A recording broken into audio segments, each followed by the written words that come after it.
The morning they buried her father, Honora Wren stood at the edge of the churchyard he had served for 26 years and understood, with the plain arithmetic that grief had not yet been able to blur, that the house behind her was no longer hers, that the garden she had kept and the study she had dusted and the narrow bed she had slept in every night of her life belonged now to a man she had never met, the new incumbent of the parish of Combe Marish, who would arrive within the month and would want his own linen on the beds and his own books on the shelves, and no vicar's spinster daughter about the place to remind the parish of the good old man who had gone. She was 24 that spring, slight and straight-backed, with a wide, calm forehead and steady hazel eyes and brown hair that she wore parted plain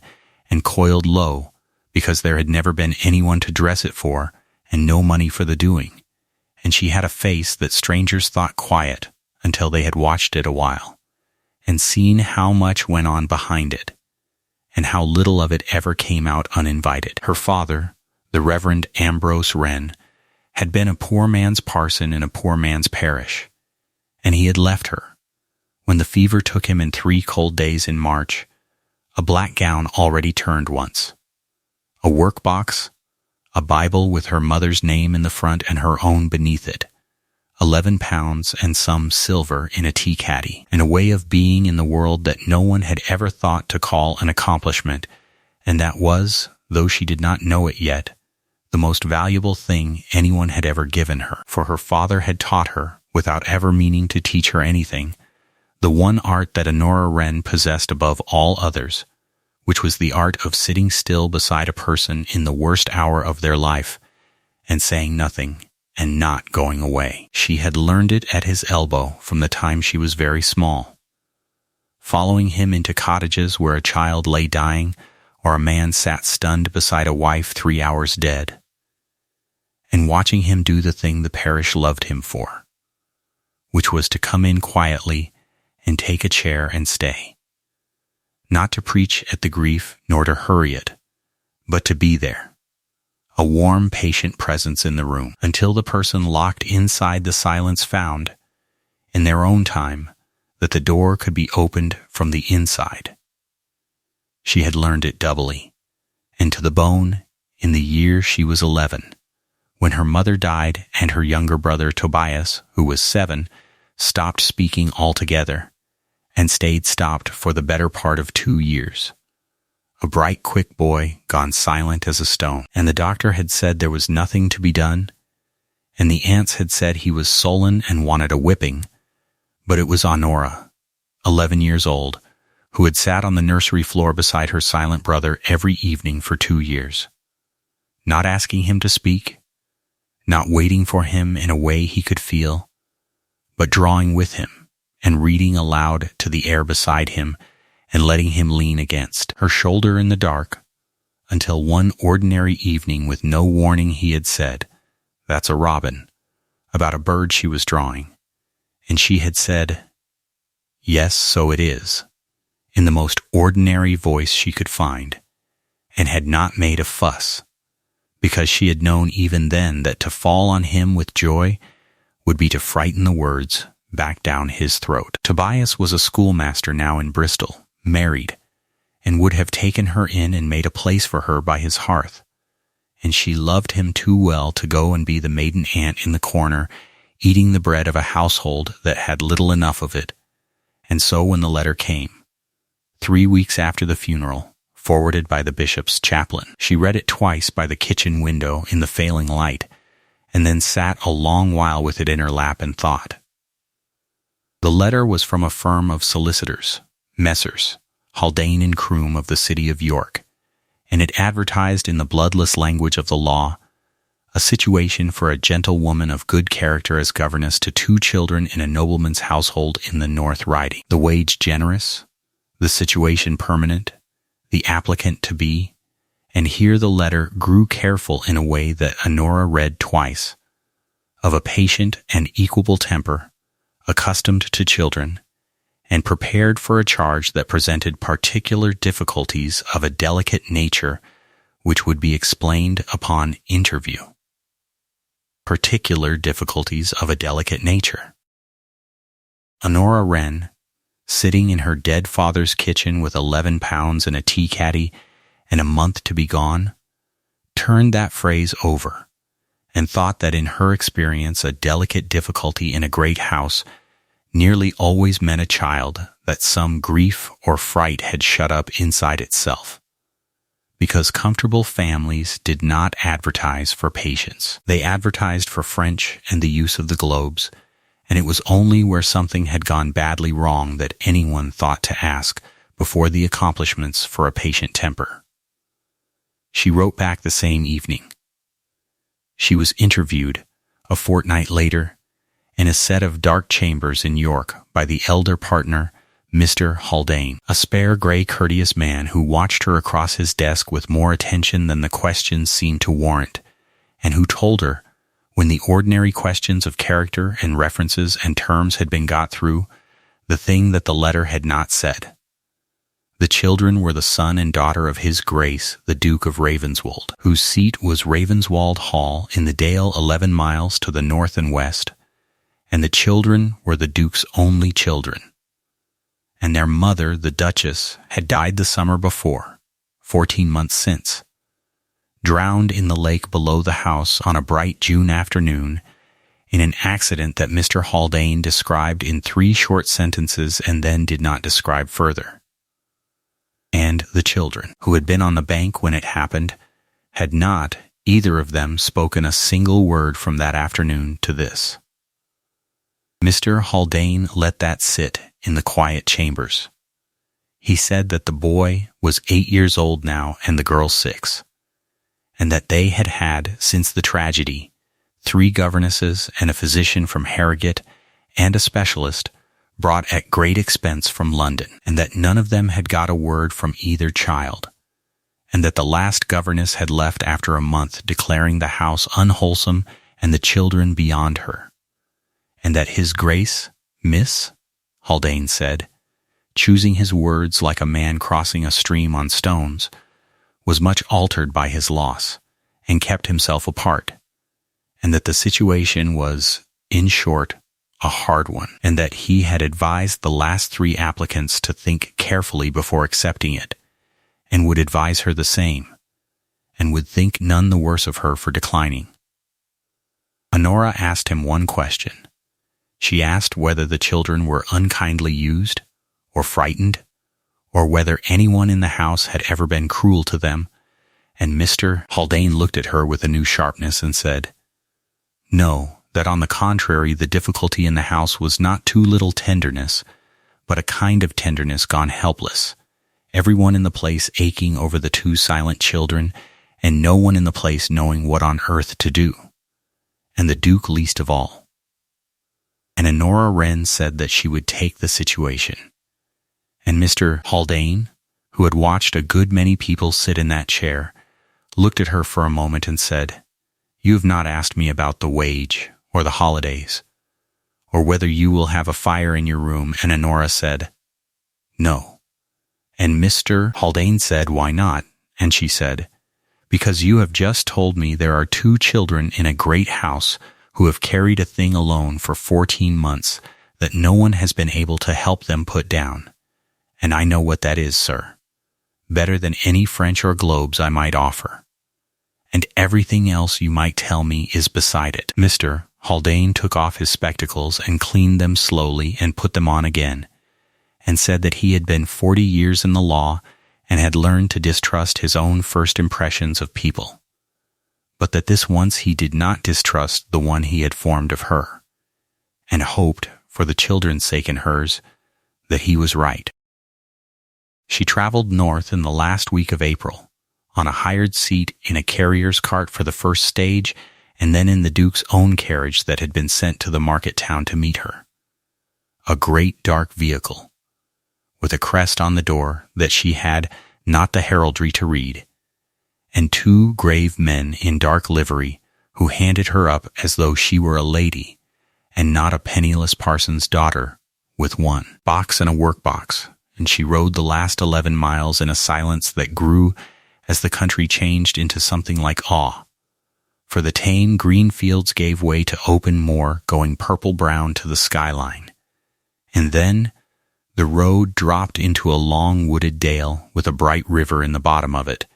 and somewhere along that road a high wall of dressed gray stone began and ran beside the road mile after mile, too long and too fine for any farm, and she understood that she had come onto the lands of the house before she had seen so much as a chimney of it. The carriage turned at last through a pair of iron gates between stone piers topped with carved stone birds worn by the weather almost to shapelessness, past a lodge where a woman came out and curtsied to the carriage, and up a long drive that climbed through hanging beechwoods just coming into their first green, and Honora sat forward on the seat, with her gloved hands folded, and watched for the house. And when the trees at last drew back, it was not what she had built in her mind out of the word hall, for it was vaster and older and sadder than that. A long gray house of many gables, and 100 mullioned windows standing on a shelf of the hillside above its own lake, with the wooded fell rising behind it and the water lying below it flat and silver in the late afternoon light. And Honora Wren looked at the lake first, before she looked at the house, because she could not help it, knowing what she now knew, and thought, that is where it happened, and then made herself look away from the water and up at the gray gabled front, where the westering sun stood in the high windows like fire, and the smoke went up straight and thin from a dozen chimneys into the still cold air, and she felt, small and steady in the pit of her, the particular quiet that she had felt all her life on the threshold of houses where something was very wrong and she had been sent for to sit with it. The carriage stopped before a broad flight of worn stone steps, and the great door at the top of them opened before the wheels had well ceased turning, and there came down to meet her not the Duke, whom she did not that day so much as glimpse, but a tall, spare woman of 60 in black bombazine, with a chatelaine of keys at her waist, and a face schooled to show a governess exactly the courteous. Nothing it would show a duchess, the housekeeper, who said that her name was Mrs. Aldous, and that she was to take Miss Wren to her room, and that Miss Wren would meet the children in the morning, and who looked at the small brown-gowned young woman with her one box, and at the composed, steady face under the plain bonnet, with a flicker of something behind the courteous nothing that Honora, who read faces the way another woman reads print, understood quite clearly and did not resent, because it was the look of a person who has watched 3 clever, accomplished young women come up these same steps and go down them again beaten, and who has stopped, out of pure self-protection, expecting anything of the fourth. The room they gave her was high in the west front, small and clean, with a fire already lit against the northern cold and a window that looked down over the terraces to the lake. And Honora stood at that window a long time and made herself look at the water properly. The flat silver oval of it, with a little stone boathouse and a fringe of reeds and one gray heron standing in the shallows utterly still. And she thought about a bright June afternoon and 2 small children on the bank, and she felt no dread of the place, only a great tenderness for it, because she had spent her life learning that a house where a terrible thing has happened is not haunted by the thing, but by everyone's helplessness in the face of it. And that helplessness was the thing she had been sent to lift, in the only way she knew, patience and presence and time and the refusal to be frightened off. She slept well, which surprised her, and in the morning, Mrs. Aldous took her up to the nursery floor, a wing on the east side of the house full of the cold morning sun, and there Honora Wren met the 2 children she had crossed the whole of England to sit beside. They were in the day nursery, a big pleasant faded room with a rocking horse and a doll's house and shelves of books and a great deal of expensive apparatus for learning that had plainly been bought and never used. And they were sitting, the 2 of them, close together on the window seat with the light behind them, and they turned their heads when the door opened and looked at her. And Honora's first thought, looking back at them, was that they were beautiful, and that they were exhausted, the pair of them, worn thin in a way children should never be. With great, dark-ringed eyes and pale faces, the boy dark-haired and grave with his mother's fine features gone stern too soon. The little girl fairer, rounder still in the face as small children are, with a tangle of pale gold curls and a thumb she took out of her mouth when the door opened and then defiantly put back. The boy had his arm round his sister. That was the thing Honora saw and kept. The boy of 8 with his arm round his sister of 6 on the window seat, on guard, the little man of the pair, the one who had been on the bank and had done, she would learn, the thing an 8-year-old should never have to do and had not been able to do it well enough, and had not spoken since. Mrs. Aldous said, in the too bright voice adults use to silent children, "Here is Miss Wren, come to be your new governess, and won't you say good morning?" And the children looked at Miss Wren and said nothing. Of course. And Honora saw the housekeeper's face tighten with the old helpless shame of it, the grown woman's embarrassment before the children's silence, which was, Honora understood, precisely part of the trap the children were caught in, that every adult who came near them was ashamed on their behalf and could not hide it, so that the children saw, reflected in every kind grown-up face, that they were a problem, a grief, a thing gone wrong, a source of embarrassment, and drew in tighter. So Honora did the thing she had learned at 11 years old on a nursery floor in Combe Marish. She did not say good morning again, or ask them to. She thanked Mrs. Aldous and asked her, pleasantly and as though it were the most natural thing in the world, to leave them to get acquainted. And when the housekeeper had gone, doubtfully, Honora Wren did not go to the children at all. She took off her bonnet and set it down, and she went to the low table in the middle of the room where there was paper and there were pencils. And she drew up a small chair, and she sat down with her back half to the children, comfortably, as though she had all the time in the world and nowhere else to be, and she took a sheet of paper and a pencil, and she began, quietly, to draw. She did not look at them. She drew the heron. She had seen it that morning from her window, and she drew it, the long gray stillness of it standing in the reeds. And she was a fair hand with a pencil. Her father had taught her that too. And she drew without hurry and without a word, and she felt, at her back, the change in the quality of the silence, the particular alertness of children watching, and she went on drawing the heron and did not turn round. After a while, a long while,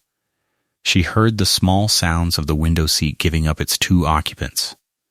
and the whisper of stockinged feet on the boards, and presently there was a warmth at her right elbow, and then at her left, and the 2 children were standing one at each side of her chair looking at the paper, not at her, at the paper. And Honora finished the heron's long, patient legs and, still without looking at either of them, pushed the paper a little way from her and laid a second sheet in front of the place where the little girl stood, and set a pencil on it, and drew a third sheet in front of the boy, and set a pencil on that, and then went on with her own drawing, adding the reeds now and the flat water, and said, in the most ordinary and unweighted voice she owned, as if remarking on the weather to an equal, "There was one standing down there in the reeds this morning when I woke up, quite gray, standing on one leg, and she did not ask them anything. She did not wait for an answer in a way they could feel. She simply left the sentence in the air of the room like a hand held out low and open that a shy animal may come to or not as it chooses, and she went on shading the water, and after a moment, at her right hand, the little girl picked up the pencil and began, in the fierce absorbed silence of a small child, to draw. And that was the whole of the first day. And it was, though nobody in the house but Honora knew it, an enormous beginning because it was the first time in 14 months that either of those children had freely chosen to come and stand close to a stranger and do a thing beside her, and Honora Wren, drawing herons at a nursery table with a silent child breathing at each elbow, knew exactly how large it was, and gave not the smallest sign of knowing, because the whole art, the entire art her father had left her, was to make the beginning look like nothing at all. She met the Duke that evening, and it was not a meeting she had sought. She had been told she would dine alone in the schoolroom and see his Grace when he chose to send for her, which might be soon or might be weeks, for he saw no one, and she had accepted that as she accepted everything about the strange, sad house, without protest, and so it startled her when, going down a dim corridor at dusk with a candle to ask Mrs. Aldous a question about the children's hours, she came round a turning and found a man standing at a tall window at the end of the passage, looking down at the lake in the last gray light. A big man, very still, with his hands clasped behind him, and she knew at once and beyond doubt that it was the Duke, because the whole house bent around his stillness the way a room bends around the one person in it who is in pain. He turned at the sound of her step, and she saw him properly in the failing light, a man of perhaps 35, who looked older, tall and strongly made and gaunt, with dark hair untidy and threaded gray at the temples, and a hard, handsome face plowed deep with a grief he had plainly stopped bothering to hide because there was no one about he cared to hide it from, and eyes of a gray so dark they were nearly black, set deep, that rested on her with the flat, uninterested weariness of a man for whom the arrival of one more governess was simply one more small failure waiting to happen. He asked her, in a low, rough voice that sounded unused, whether she was the new governess, and she said that she was Honora Wren, and had come that day, and he looked at her a moment longer and said, with no unkindness but with a terrible flatness, that he would not deceive her as, he understood, the agent had not deceived her, that his children did not speak, that they had not spoken since their mother died, that cleverer women than she had tried and failed and gone, and that he asked only 2 things of whoever held the post: that she be kind to them, which he did not doubt she meant to be, and that when she too found she could do nothing, as she would go quietly and without a scene. Because the children had had enough of scenes, of weeping women declaring themselves defeated, of doctors, of fuss, and what little he could still give them was peace, and he would rather they had a plain, untroubled peace than one more clever person's determined and distressing campaign to make them talk. It was, Honora understood, a speech he had made before, and it was armor, and under the armor was a man who could not bear to watch one more person try and fail his children, because each failure was a fresh proof of the thing he could not live with, that they were broken past mending, and it was his doing. Honora Wren stood in the dim corridor with her candle and looked at the Duke of Ravenswold, and did not make the mistake of promising him anything, because a person in that much pain has learned to hear a promise as a threat, one more hope to be disappointed. She said only, quietly, that she understood him, and that she would not make campaigns nor scenes, and that she asked him for one thing in return, which was time, not weeks, but months, and no expectation from anyone, himself included, that anything at all would happen, because in her experience, and she had a little, the surest way to keep a frightened child silent forever was to let it feel the whole house waiting, every day, for it to speak, and she would like his leave to promise the house, and him, that she expected nothing, and to be believed. The Duke looked at her for a long moment in the near dark, and something moved in the gaunt, hard face. Some small displacement of the settled grief, not hope, he was past hope, but a kind of arrested attention, as though she had said, in a language he had given up expecting to hear. A single word he recognized, and he said, at last, that she might have her time and her silence, that God knew there was enough silence in the house to spare her some, and he turned back to the window and the darkening lake, and Honora went on down the corridor, and did not know, and would not know for a long time, that the Duke of Ravenswold stood at that window for an hour after she had gone, looking at the black water, turning over in his mind the strange, small fact that the new governess was the first person to come into his house in 14 months who had asked him not to hope. The weeks that followed were the slowest and the surest work Honora Wren had ever done, and she did it the way her father had taught her to do everything that mattered, which was patiently, from the paper up, expecting nothing on any given day and building, without seeming to build, a floor under 2 children that the whole house had privately given up as lost. She made no campaign. She kept to the nursery hours, and she filled them not with lessons, but with the ordinary companionable industry of a house, drawing and building and cooking small things at the nursery fire and walking, when the weather softened into May,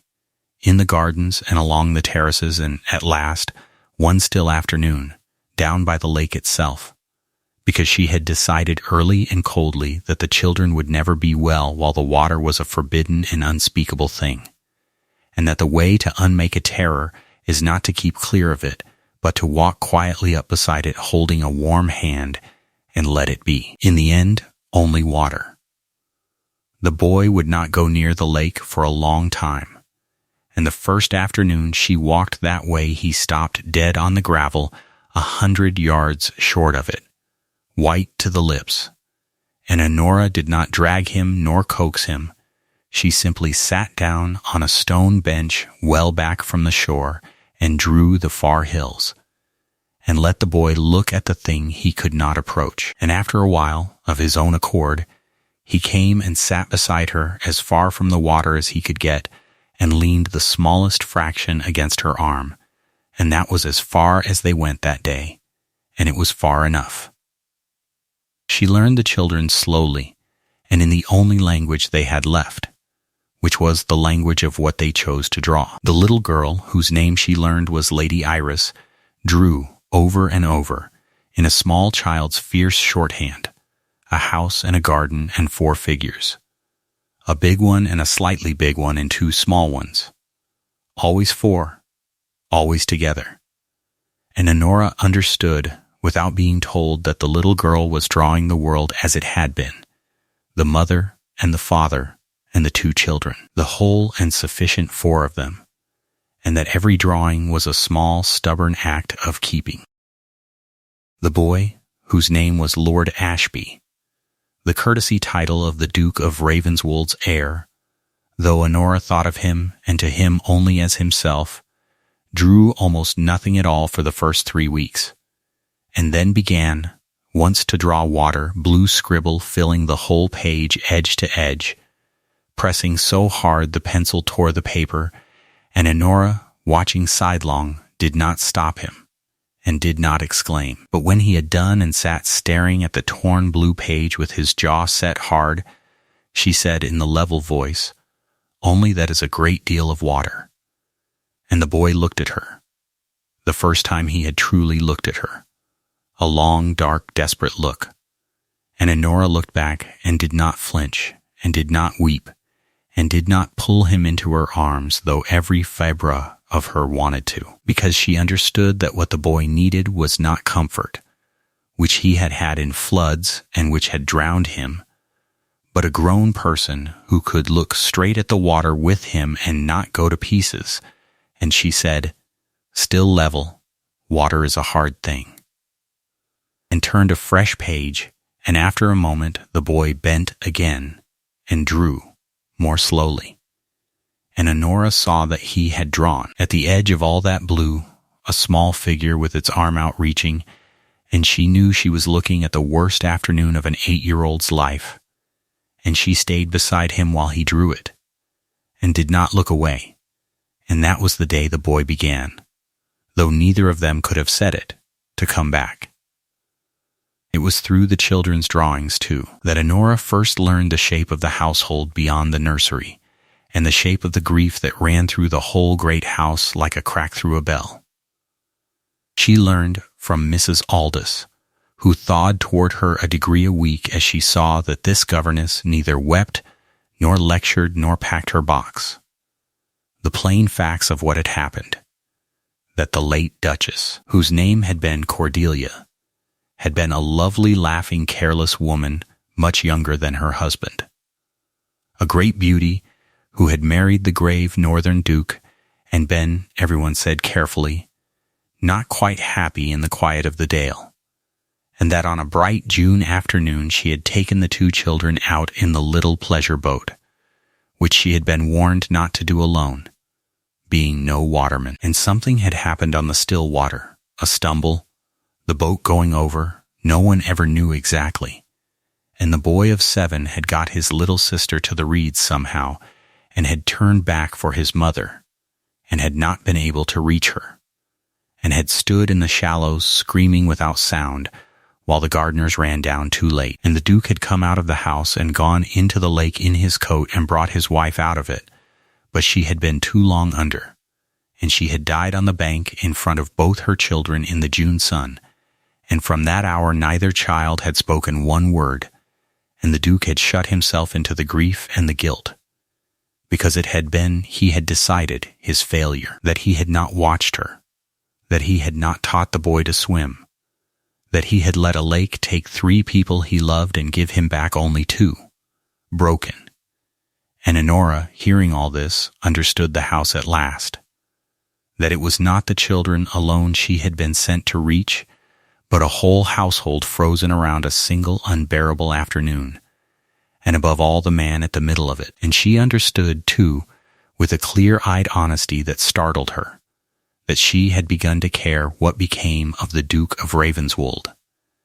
and that this was a foolishness in a penniless governess she had better keep to the nursery floor, where it could do no harm. It was in the last week of May that the letter came that changed the weather of the whole house, and Honora knew something had changed before she knew what,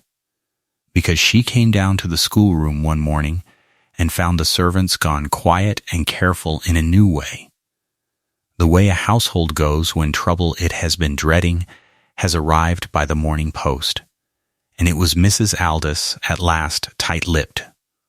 who told her that her ladyship was coming. And when Honora asked which ladyship, the housekeeper said, in a voice from which she could not quite keep the dislike, Lady Sabine Rook, the late Duchess's sister, who was coming up from London to stay, and who took,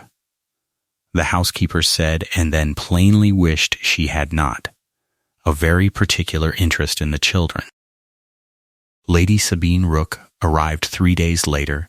in a great deal of luggage and a traveling dress of dove gray, trimmed with jet, a handsome woman of perhaps 32, with the same fair beauty as her dead sister gone harder and brighter, a wide white brow and pale clever eyes,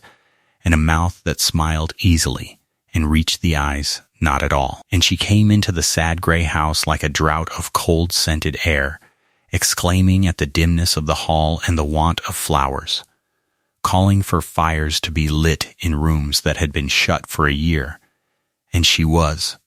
Honora saw within an hour, one of those people who fill a grieving house with noise and motion and call it life, and are, underneath the animation, as cold as the bottom of the lake. She sent for the children the first afternoon, and Honora brought them down to the great drawing-room. The boy and the little girl scrubbed and dressed and holding hands, and Lady Sabine received them with a great display of feeling, going down on her knees in her gray silk and gathering them to her and crying over them, my darlings, my poor motherless darlings, my angels, and calling them by their mother's pet names, and Honora, standing quietly by the door, watched the two children go rigid in the woman's scented embrace, watched the boy's face close like a shutter and the little girl's thumb creep to her mouth, and understood two things at once and completely. The first being that the children could not bear their aunt, and the second, which was worse, that the aunt did not notice and did not care, that the tears and the endearments were not for the children at all but for the room, for whatever audience the woman imagined was watching, that Lady Sabine Rook was weeping over her nieces and nephew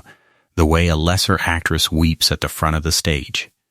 with one eye always on the house. And Honora Wren, who had spent her life reading faces, saw plain under the performance the pale, clever eyes go, once, in a single unguarded flick, from the children's faces to the great rich room around them and back. And what she read there was not grief at all.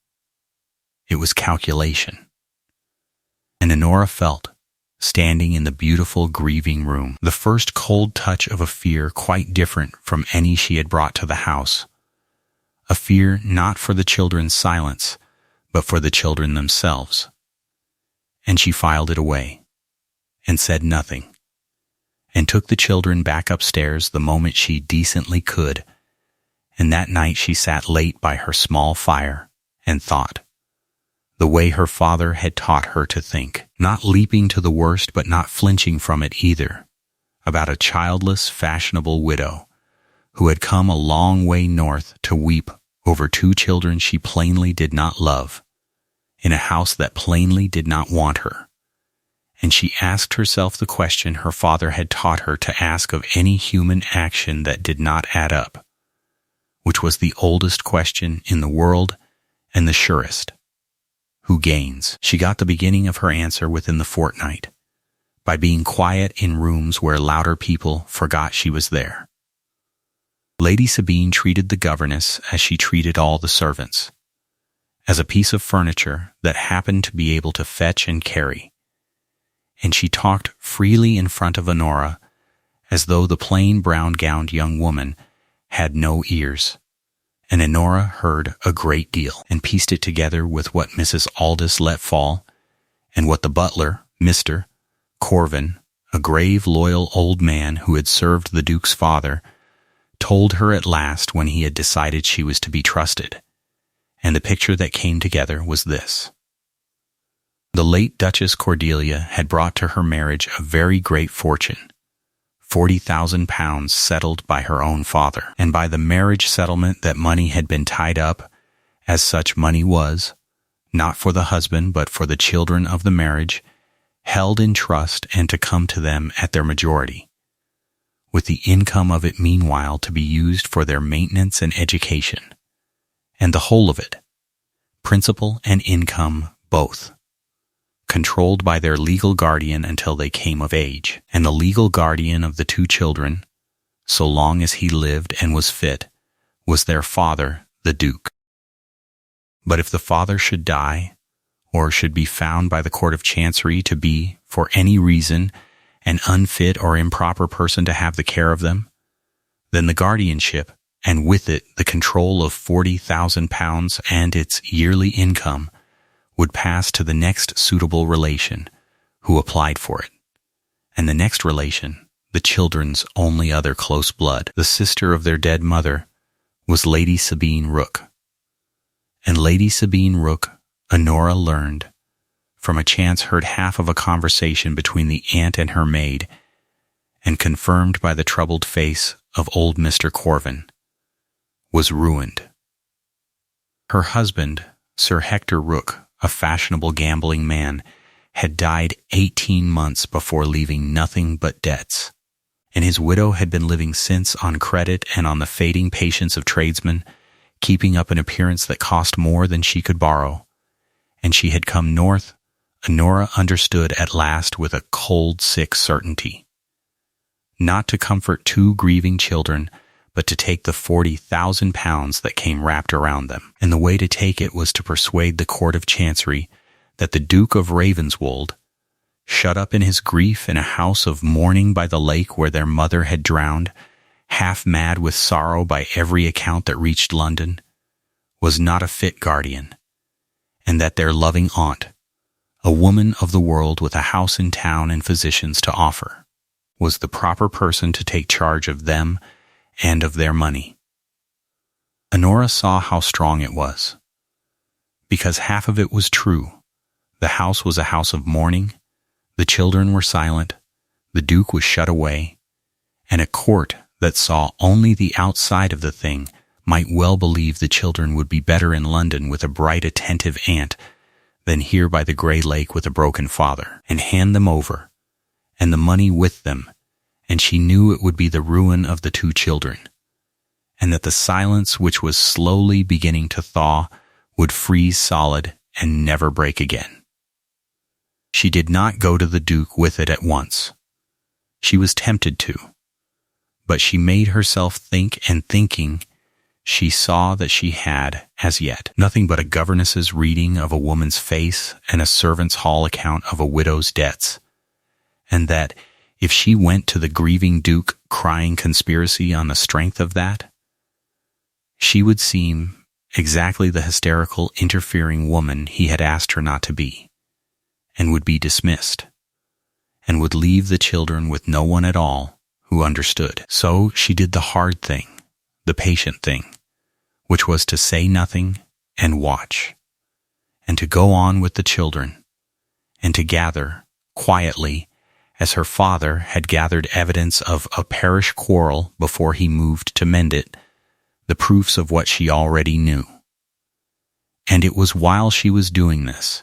in the second week of June, with the anniversary of the drowning coming on and the whole house drawing tight with the dread of it, that the children gave her the thing that changed everything, though it looked, that afternoon, like almost nothing at all. They were in the nursery in the long light of a June evening, and the little girl Iris was drawing, as she so often drew, the four figures, the mother and the father and the two children, all in a row, and Honora was beside her mending a pinafore, and the child finished her drawing and pushed it toward Honora to be admired, as she always did, and Honora admired it, as she always did. And then the little girl took the drawing back and looked at it a long moment with her small face working. And then she did a thing she had never done before. She took her pencil, and very carefully, her tongue between her teeth, she wrote, under the biggest figure,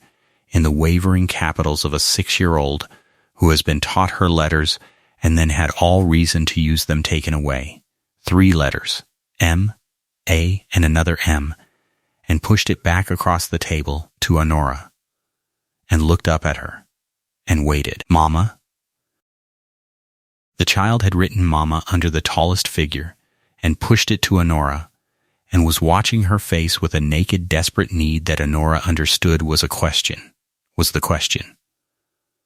the child asking the thing no grown-up had let her ask in 14 months? Where is she? What happened? Is it true? And Honora Wren looked at the word Mama written in a dead woman's daughter's careful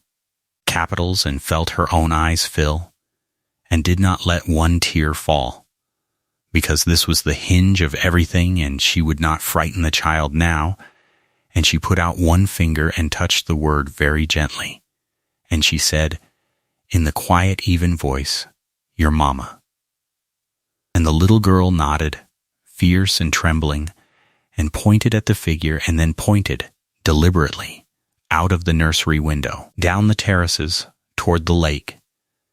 and looked back at Honora. And Honora understood that she was being asked, at last, the whole question,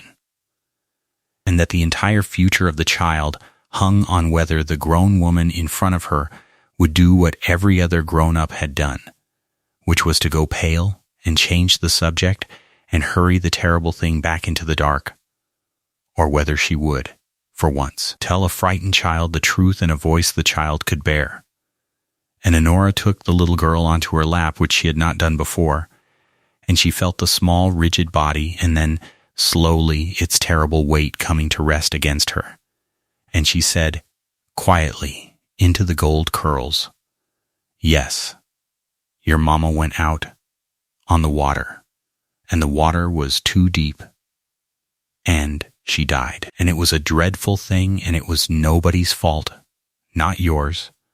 and not your brother's, and not your papa's, and she is not coming back. And that is the truth, and I am so very sorry. And you are allowed to be sad about it for as long as you need to be, and I will sit with you while you are. And the little girl Iris, 6 years old, who had not made a sound in 14 months, turned her face into Honora Wren's shoulder and began, silently at first and then not silently at all, to cry, great shaking sobs with a voice coming up through them at last, the first sound she had made since the June before. And across the room the boy Ashby, who had gone rigid at the first word, dropped the thing he was holding, and stared at his sister with his whole soul in his face. And Honora, over the weeping child's head, held out one hand to the boy, not commanding, only offering, and the boy came, stumbling, across the nursery floor and into the offered arm. And the two children of the Duke of Ravenswold cried themselves empty in the arms of their governess in the long June light, and it was the most hopeful sound Honora Wren had ever heard. And she held them both and let them, and did not try to hush them, because 14 months of frozen silence was breaking up at last like ice going off a river in the spring. And she knew that under the breaking ice, the water was, at long last, beginning to run. She did not tell the house, which was the hardest discipline of all, because she knew that if the whole household descended on the children in a flood of joy and expectation, gathering round to stare and wait and ask them to speak, please, only one word, the pressure of all that hope would slam the door that had opened a crack. So she said nothing, and carried the enormous thing alone,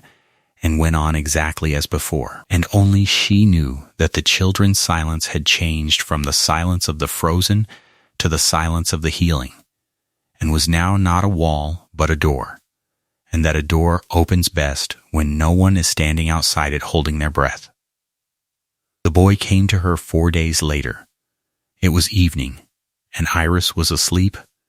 and Honora was sitting by the nursery fire with her sewing, and the boy Ashby, who had been lying on the hearthrug with a book he was not reading, got up and came and stood by her chair, close,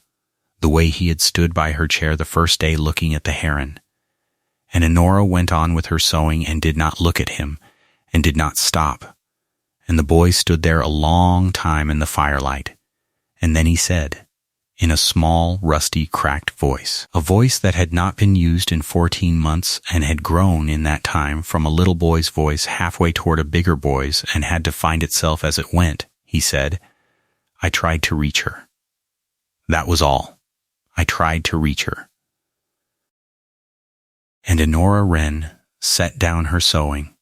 slowly, and turned, and looked at the boy, and saw in his face the thing he had carried alone for 14 months. Worse than grief. The child's terrible conviction that it had been his to prevent, and he had failed. That a bigger or braver or better boy would have reached his mother. That he had saved his sister and lost his mother. And it was, in the accounts an 8-year-old keeps, a thing he would owe forever. And Honora did not tell him he was wrong, because you cannot argue a child out of a thing that deep. She said, instead, holding his eyes, How old were you? And the boy said, 7. And Honora said, And you were in the water, in your clothes, and you had already got your sister to the reeds, had you not? You had already saved your sister. And the boy nodded, and Honora said, So a boy of 7, in the cold and the fright, saved his little sister's life, and then turned back and tried to save his mother too, alone, when the grown men had not yet come. And the boy stared at her. And Honora said, That is not a boy who failed his mother. That is the bravest thing I have ever heard of a boy doing, And your mother, if she saw it, and I think she did, would not be grieving over what you could not do. She would be so proud of what you did that she could hardly bear it. Because you saved the one you could reach, and no person on this earth, grown man or angel, can save everyone. We can only save the one we can reach. And you reached your sister, and she is asleep in that bed tonight because of you. And the boy Ashby, heir to the Duke of Ravenswold, stood by the governess's chair and shook. And Honora opened her arms, and the boy came into them, and he wept as his sister had wept, and he said through it, the words coming faster now that they had started, all the pent 14 months of them. Papa never talks about her. Everyone stopped saying her name. I thought we weren't allowed. I thought if I said it, I would have to say what I did. And Honora held him and said, "You are allowed to say her name. You are allowed to say all of it. There is nothing you did that you must hide. And you may say her name to me as often as you like. Starting now, what was she called?" And the boy said, "Mama," and then, fierce, correcting himself, giving Honora the gift of the real name as though it were a treasure he had been guarding, Cordelia. She was called Cordelia. And Honora said, "Cordelia, that is a beautiful name. Tell me about her." And the boy told her, in the firelight, about his mother. And it was the beginning of his coming home. It was 2 mornings after that, and the children still speaking only to her, and only in the nursery and the secret still kept, that Honora at last went to the Duke, because a thing had happened that she could not keep from him, which was that the boy had asked the night before, in his new rusty voice, when his papa would come and see them, and had said, "Small, does papa not want us?" And Honora had understood that the healing of the children and the healing of the father could not be done in separate rooms, that they were one wound, and that the time had come carefully to bring them together. She sent word asking the Duke for an interview, and he received her in the library, a great dim gold-brown room he had not truly used in a year. And she stood in front of him, and she told him, quietly and without display, exactly what had happened, that his daughter had wept aloud 4 days past, and his son had spoken to her 2 nights past and again since, that the children were beginning, only beginning, to come back, and that she had told no one, because the coming back was a frightened, wild thing that must not be crowded, and that she had come to him now, and to him only, because his son had asked for him. And the Duke of Ravenswold stood in the middle of his library and looked at the plain young woman telling him, in a level voice, that his children had spoken, and his hard, gaunt face broke, all at once the way a wall breaks, and he gripped the back of a chair and said, in a voice gone to pieces, "They spoke." And Honora said, "Yes." And the Duke said, "To you," and Honora heard, under the one, the terrible humility of the grieving father,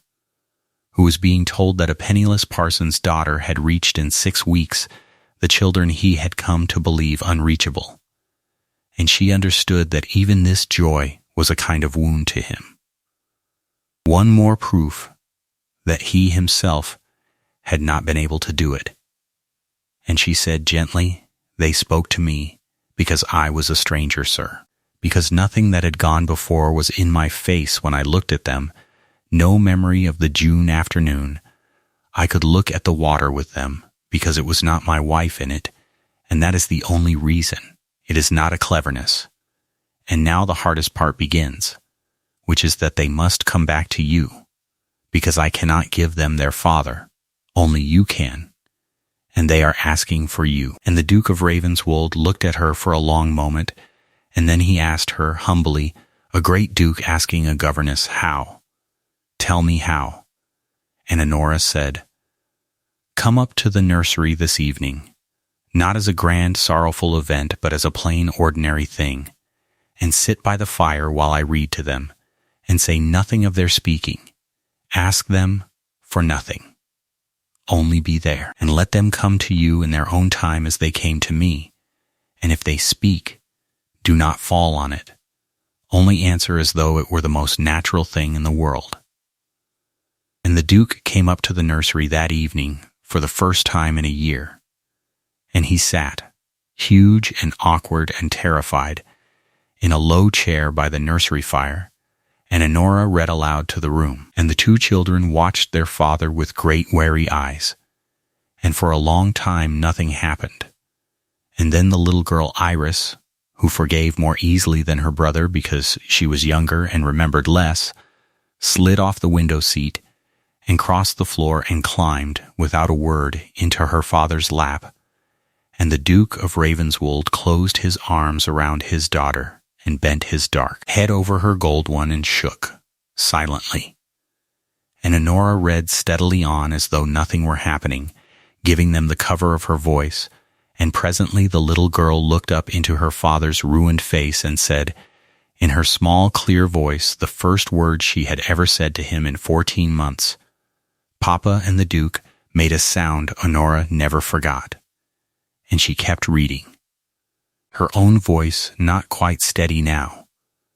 And over the top of the book she watched the boy Ashby get slowly to his feet and cross the room and stand at his father's knee. And the Duke reached out his free arm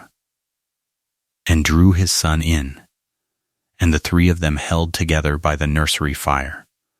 And Honora Wren read on to the end of the page, though there was no one listening, because a family that had been broken on a lake shore 14 months before was, in that plain firelit room, beginning to knit itself back together, and the reading was the warm, ordinary sound they were doing it under, and that was all the use she needed to be. She thought, that night, that the worst was over. And she was wrong, because she had let herself forget the cold woman 2 floors below, who had come north to take these children away. And Lady Sabine Rook had not been idle. She had watched the governess going in and out, the Duke climbing at last to the nursery, the softening of the frozen house, and had understood that her whole plan was in danger. Because a court that would readily take 2 silent children from a broken recluse would not so readily take 2 recovering children from a father plainly on the mend. And every day the children thawed was a day her case grew weaker, and so Lady Sabine did the thing cornered people of her kind always do. She stopped waiting and she struck. And she struck first at the one person who had undone her. And Honora came down to the schoolroom one morning in the last week of June to find Lady Sabine waiting for her, alone, with a face from which the performance had, for once, been entirely wiped, leaving only the cold, clever, calculating thing underneath. And Lady Sabine told the governess pleasantly that her services would no longer be required, that she was dismissed, that she would be paid to the quarter and might leave by the afternoon coach, and that she was not, on any account, to see the children again before she went. Honora Wren stood very still in the schoolroom and looked at the cold, beautiful woman who had just, with 3 sentences, tried to cut her out of the children's lives, and she understood at once why it had been done and how much it told her, because a woman does not trouble to dismiss a mere governess in person with that concentrated cold attention, unless the governess has become the chief obstacle to something the woman wants very much. And Honora understood that she had frightened Lady Sabine Rook, that the thawing of the children was the ruin of Lady Sabine's case, and that Lady Sabine had moved to remove the cause of the thaw, and Honora said, quietly, that she did not think her ladyship had the authority to dismiss the Duke's servant, and that she would go when the Duke told her to go, and not before. And Lady Sabine smiled a smile with nothing behind it, and said that the Duke was a broken man who did as he was advised, and that she was his late wife's sister and the nearest thing to a mother these children had, and that the governess would find, when she tried the Duke, that his household was more in his sister-in-law's hands than the governess supposed. But there Lady Sabine had, for once, misjudged,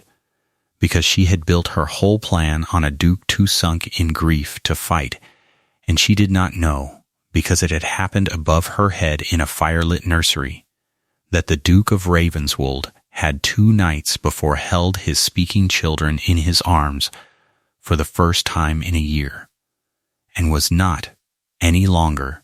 the man she had counted on. Honora went straight to the library and told the Duke, plainly, everything.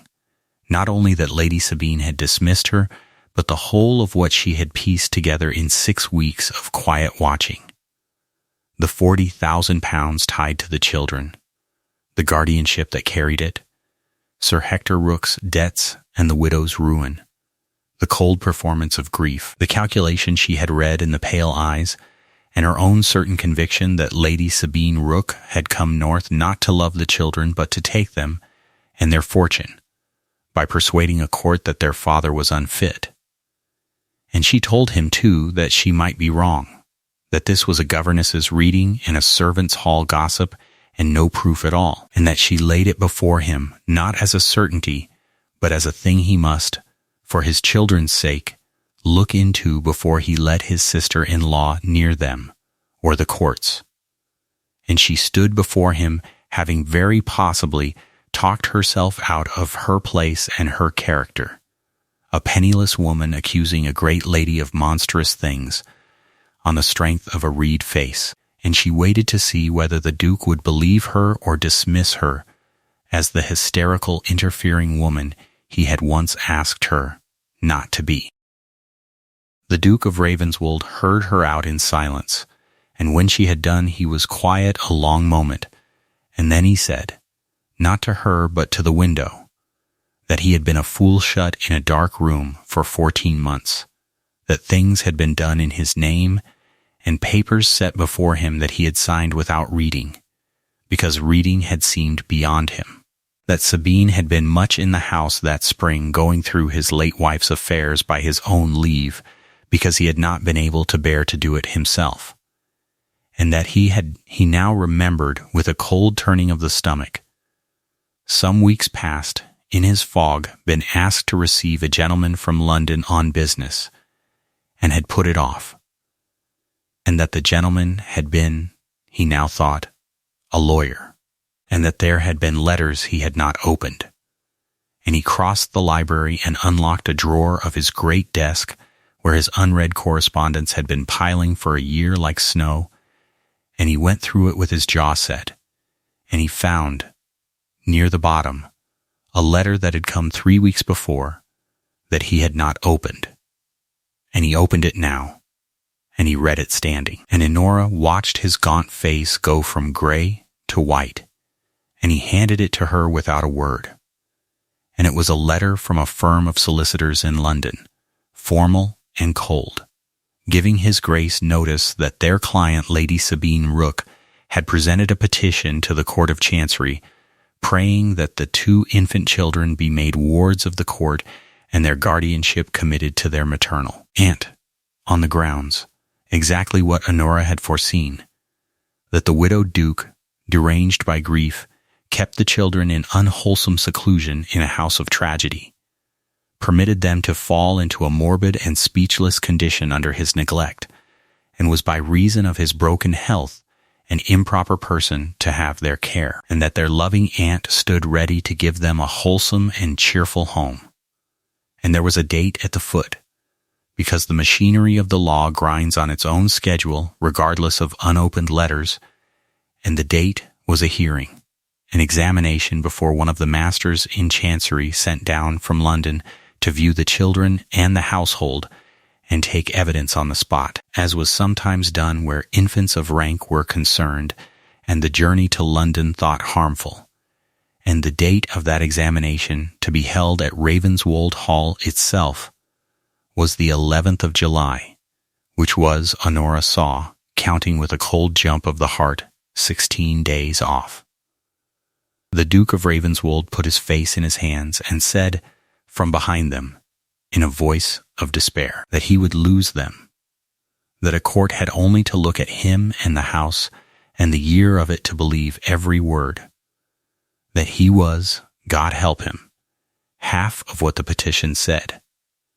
And that any honest examiner walking through this house of shadows would hand his children to the bright, cheerful aunt and never dream what she was. And that he had no proof of what she was, only a governess's reading of a face, and no court in England took a face for evidence. And Honora Wren stood in the library with the cold letter in her hand, and looked at the broken man and felt, rising in her, under the fear, the thing her father had always felt when a wrong was plain before him, and the machinery seemed all on the side of it, a deep steadying anger, and a cold, clear resolve. And she said, in a voice that made the Duke lift his face from his hands, "Then we have 16 days. And we will not spend them despairing, we will spend them getting proof. Because there is proof, there is always proof. A thing done for money leaves a track in money. And a woman drowning in debt who has come to seize a fortune has left tracks all the way from London. And I have spent my life being underestimated by clever people who talk over the heads of the servants, and I mean for once to be underestimated to some purpose. And I will tell you the 3 things we must have by the 11th of July, and then we had both better set to work." She held up one finger. She said, "First, we must have the children well, truly and visibly well, so that any examiner sees not 2 broken mutes, but 2 children grieving and healing in the care of a father who loves them, because that alone unmakes half the petition. And that is my work, and it is begun, and I will not let this fright undo it." She held up a second finger. She said, "Second, we must have the truth of Lady Sabine's affairs, her debts, her ruin, set out in black and white that a court cannot wave away. And for that your own honest solicitors, Messrs. Haldane and Croom, who found me, can find in a fortnight what a widow has spent 18 months hiding, if you set them on." She held up a third finger. She said, "Third, and this is the hardest and the surest, we must have, if it exists, some word from their mother herself, because a court of chancery that must choose who shall raise a dead woman's children will listen, above lawyers and above aunts, to the dead woman. And you told me Lady Sabine has spent these weeks going through your late wife's private things, and I begin to think she was not only mourning, but searching. For the same thing I now mean to find before her, and I think she has not found it. Because a letter helping her she would have produced, and a letter hurting her she would have burnt, and she has done neither, which tells me the thing is still hidden in this house. And I mean to look." And the Duke of Ravenswold rose out of his chair of despair, a changed man. Because there is nothing so reviving to a broken person as being handed, by someone they have come to trust, a plain hard thing to do. And he said that he would set the honest lawyers on that very day, and would forbid Lady Sabine, his late wife's rooms, on the ground that he wished to go through them himself at last, and that Miss Wren should have the run of the house and every key in it. And Honora said that what she needed most was that Lady Sabine should go on believing her dismissed and beaten and gone by the afternoon coach, so that the woman would not know she was watched. And the Duke saw the sense of it, and it was arranged that Honora would appear to leave and come back after dark, and would live for the 16 days, quietly among the servants who could be trusted, working by day in the children's rooms while Lady Sabine thought her 100 miles away. And she took the afternoon coach out of the great gates in full view of Lady Sabine's window, and came back after dark on foot up the mile of beechwood in the summer dusk, and let herself in at a garden door old Mr. Corvin had left on the latch, and so began the 16 days. She found the letter on the 9th day, and she found it, as her father had taught her that hidden things are always found. by thinking not like the person hiding, but like the person she was hiding it from. Honora had gone through the late Duchess's rooms and found nothing, because Lady Sabine had been there first, patient and thorough. But Honora had sat one evening in the dead woman's faded sitting room and made herself think about Cordelia, and asked herself where such a woman would put a thing she wished to keep from a sharp-eyed sister, and had thought not among her papers, which any sister would search, but among the children, whom the mother had loved, and the sister did not. And Honora had gone up to the nursery and looked with new eyes at the little girl's workbox, a child's box of inlaid wood that had been the mother's before it was the daughter's, and had felt along the lining of the lid as her father had once shown her the false bottoms of the parish document boxes were made, and under the padded silk, flat and hidden, she had found a folded paper in a woman's hand, and it was signed Cordelia. It was not a will, and not a legal thing at all. It was better than that. It was a mother's letter, written by its date, only a few weeks before the drowning. One of those letters that unhappy people write to steady themselves and then hide. And in it Cordelia had set down the thing that was to save her children a year after her death. For she had written that she was low, and did not know why, that she loved her grave, quiet husband more than she had ever let him see, that she loved her children beyond all telling, and that if anything should ever happen to her, her one dread, her single earthly dread, was that her sister Sabine should get the raising of them, because, and here the careless, laughing Duchess had written the plainest, hardest sentences of her life, because Sabine has never in her life loved anything she could not spend, and she has looked at my children the way she looks at my jewels. And I would rather they were raised by strangers in an honest cottage than by my own sister in a great house. For Sabine would spend their hearts as Hector spent their money, and I charge whoever finds this, if the worst comes, keep my babies with their father, who is the best man I have ever known and does not know it, and never, never let Sabine have them. Honora Wren sat on the nursery floor in the lamplight with the dead mother's letter in her two hands and wept. At last, the tears she had held back for 6 weeks, and then she dried her eyes and understood that she held the whole battle won, for no master in Chancery, charged with the care of a dead woman's children, would set the loving aunt story of Lady Sabine Rook above the dead woman's own written and dreaded warning against her, and the letter, joined to what the honest London lawyers had by now sent up. A full cold account of Lady Sabine's debts and writs and judgments, the 18 months of ruin papered over with borrowed grandeur, made a case not merely strong but unanswerable, and Honora carried it all down to the Duke that night and laid it on the library table, and the Duke read his dead wife's letter standing, and Honora left the room while he read it, because some things a man should read alone. The 11th of July came bright and warm, a day very like the June day the year before, and the master in Chancery came up the mile of limes in his own carriage, a Mr. Sergeant Alderton, a dry, spare, elderly gentleman with cold, clever eyes and 40 years of seeing through people behind them, sent down from London to look at a household and 2 children and decide their fate on the spot, and with him came his clerk, and the London solicitors of both sides, and the examination was held, at Lady Sabine's own request and to her own undoing, not in a private room, but in the great hall of Ravenswold, because Lady Sabine had wished the county to witness her triumph, had let it be known these 2 weeks, believing the governess gone and the case won, that she was to be given the charge of her poor nieces and nephew, and had,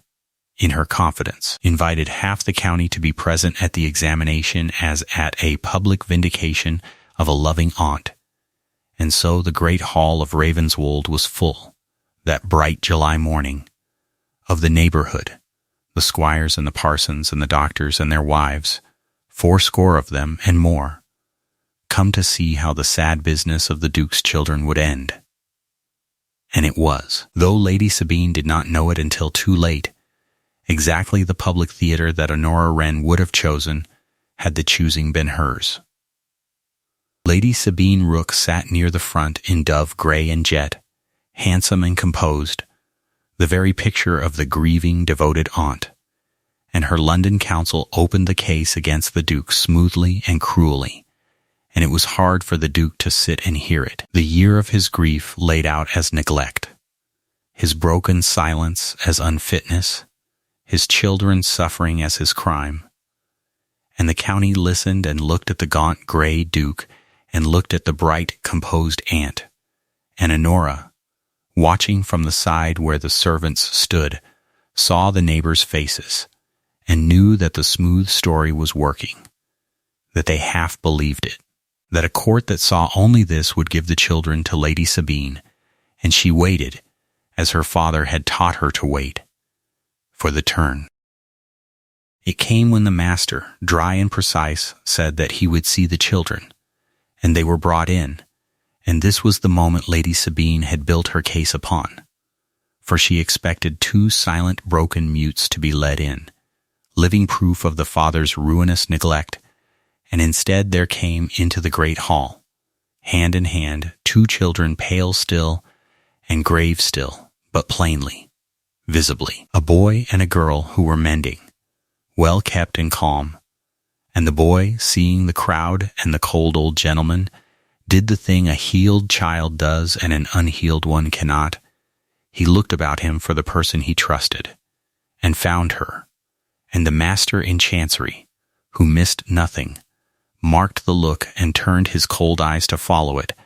and saw the plain brown-gowned young woman at the side of the hall, and said, sharply, "And who is that?" And Lady Sabine's counsel said it was a dismissed servant of no account, and the master said he would hear from her none the less, and called Honora Wren out into the middle of the great hall in front of the whole county, which was the last thing Lady Sabine Rook had ever intended. And Honora Wren, who had never in her life stood up in front of anything grand,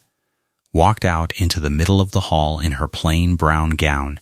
and answered the master's sharp questions plainly, who she was and how long she had been in the house, and told him, simply, that she was a parson's daughter who had been 6 weeks governess to the children, that she had come to a house where they had not spoken in 14 months, and that they spoke now. And the master's cold eyes sharpened, and he said, "They speak." And Honora said, "Yes, sir, they grieve and they heal and they speak in their father's arms, and the healing is 6 weeks old and tender, and the surest way on earth to break it again would be to tear them from this house and their father and give them to a stranger, whatever her rank." And when the master said the petition alleged the father had neglected them into silence, Honora said, "The petition mistakes a wound for a crime, sir." The children fell silent from the shock of watching their mother drown, and their father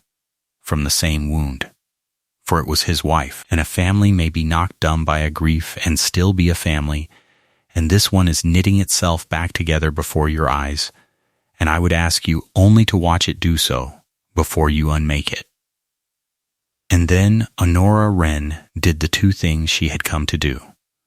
She said, "Sir, there are 2 matters the court should know before it decides,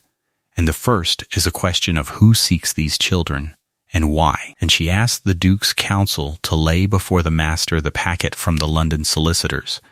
and it was laid before him, and the master read it. The debts and the writs, and the judgments and the ruin, the 18 months of a widow drowning in her dead husband's debts, and the great hall grew very quiet as the drift of it went round, and Lady Sabine's composed face began, for the first time, to change. And then Honora said, "And the second matter, sir, is that the children's mother left a letter." And she took from her bosom the folded paper in the dead woman's hand and gave it to the master, and said, It was written by the late Duchess a few weeks before she died, and hidden by her own hand where none but a mother would think to look, in her little daughter's workbox, and I found it there 9 days ago. And I ask that the court read it, because in a question of who shall raise a dead woman's children, surely the dead woman herself has the first word. And the master in chancery unfolded the letter and read it in the great silent hall, and his dry old face did not change at all, which was somehow more terrible than if it had. And when he had read it once, he read it again, and then he looked up. Over the paper, not at the Duke and not at Honora, but at Lady Sabine Rook. A long, cold look. And Lady Sabine, who was clever enough to read that look, went white to the lips, because she knew, before a word was said, that it was over. The master read the letter aloud. He read it in a dry, level courtroom voice. Every word, the low, unhappy mother's love and dread, and Sabine has never in her life loved anything she could not spend, and she has looked at my children the way she looks at my jewels, and keep my babies with their father, and never, never let Sabine have them. And the great hall of Ravenswold listened in a silence you could have heard a pin drop into. 80 of the county hearing a dead woman warn them, from her daughter's workbox, against the very aunt who sat before them in dove gray and jet asking to be given her children. And the sound that went round the hall when he had finished was low and growing and unmistakable. The sound of a great many people understanding a monstrous thing at the same moment and turning. Altogether cold. And then, into that silence,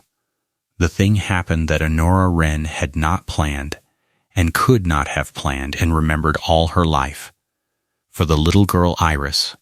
who had been standing pressed against Honora's skirts through all of it, understanding more than a child of 6 should have to understand, looked at the cold old gentleman who held her mother's letter,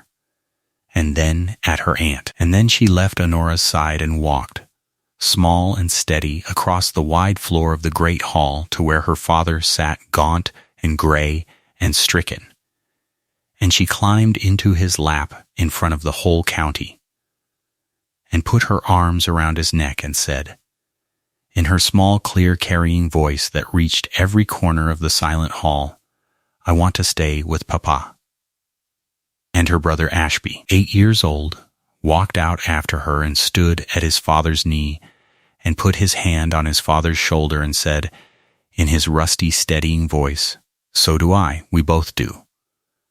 And the master in chancery looked at the 2 children in and beside their father's arms, choosing him, aloud, in the open, and Sergeant Alderton, who had spent 40 cold years in the courts and thought himself past being moved, was seen by the whole county to take off his spectacles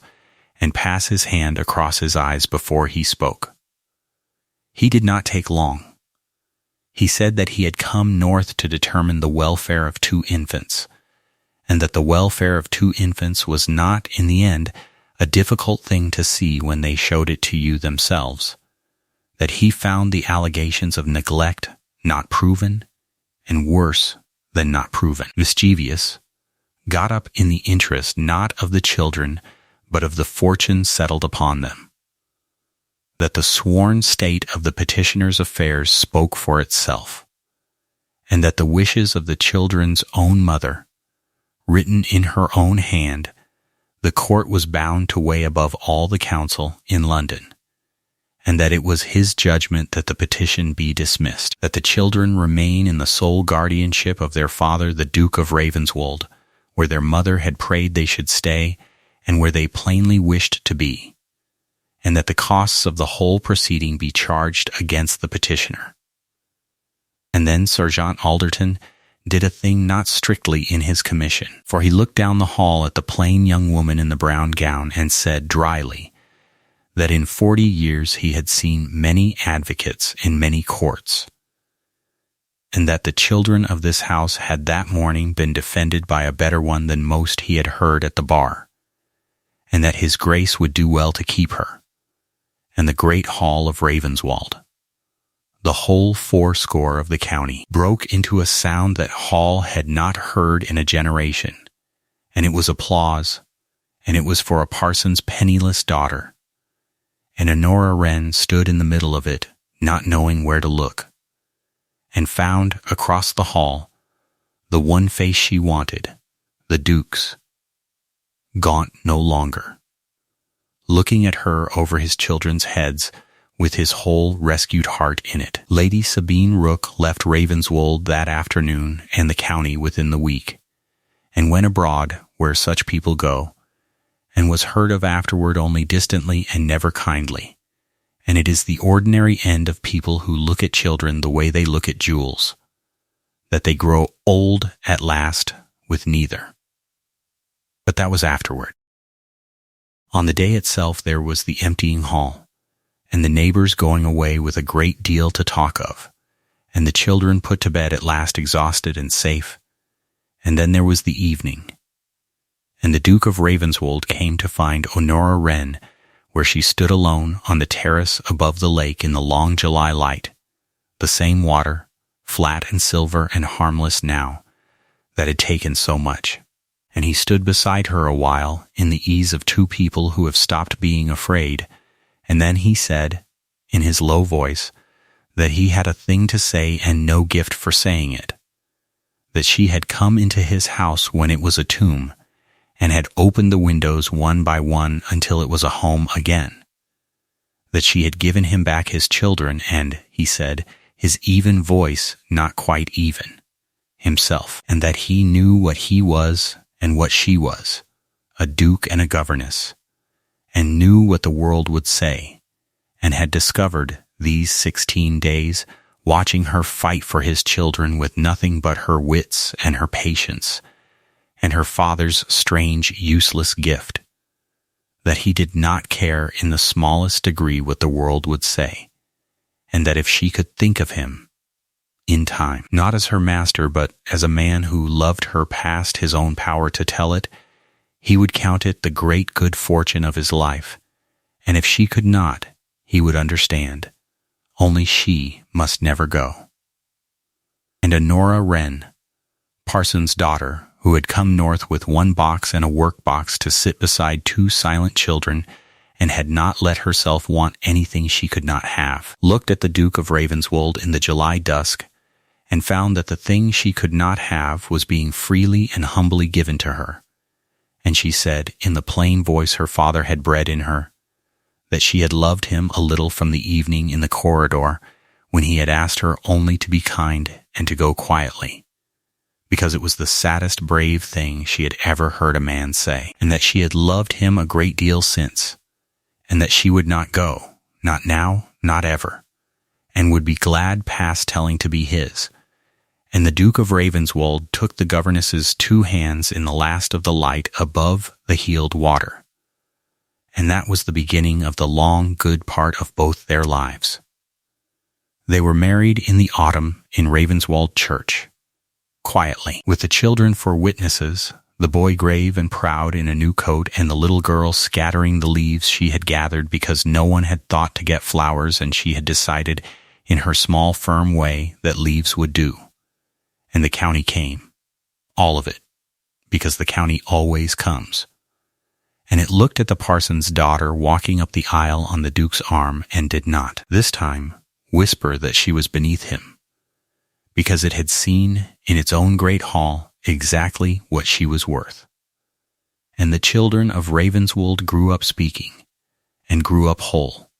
with a mother who was not their mother, and never pretended to be, who told them their true mother's name as often as they wished to hear it, and taught them, when they were older, to read the letter Cordelia had hidden in the workbox, so that they knew, all their lives, that they had been loved and dreaded over and kept, and by whom and why. So let me leave you there, on the terrace above the quiet water, and ask you the thing I have been turning over since I first sat down to tell it.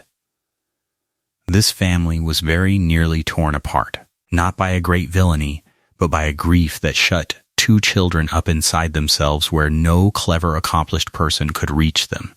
and it was saved by a poor woman with no rank and no money and one strange gift her father had given her, not out of any plan for her advancement, for there was no advancement in it, but only because he had a grieving mute child once and had learned, sitting beside her, the patient art of waiting at a closed door until it opens from the inside. Nobody thought it was an accomplishment. It would never, her aunts would have said, boil a pot. And it gave two children back their voices and a broken man back his life. So tell me, before you go, what is the plain, unshowy thing that someone once did for you, or taught you, or simply sat beside you through, that mattered more in the end than all the clever, accomplished things the world counts? And tell me, too, where you are watching from tonight and what the weather is doing there. Because I ask everyone, and I read every one. Next time I will tell you what became of the little girl who scattered leaves, and of the boy who learned at last to swim in the lake that had taken his mother, and of the first summer the whole family went out together in a new boat on the healed water, with no fear in it at all. And now, one last picture before you go. A long gray house above a silver lake in the autumn light, and its 100 windows open at last. And on the terrace a tall man and a plain young woman and two children throwing a stick for a dog along the water's edge, laughing, unafraid. 4 of them again where there had been 4 before, and the lake below them lying quiet and bright and giving back the whole of it, the house and the hills and the 4 small figures, the way still water gives back everything, if you can only bear at last to look at it.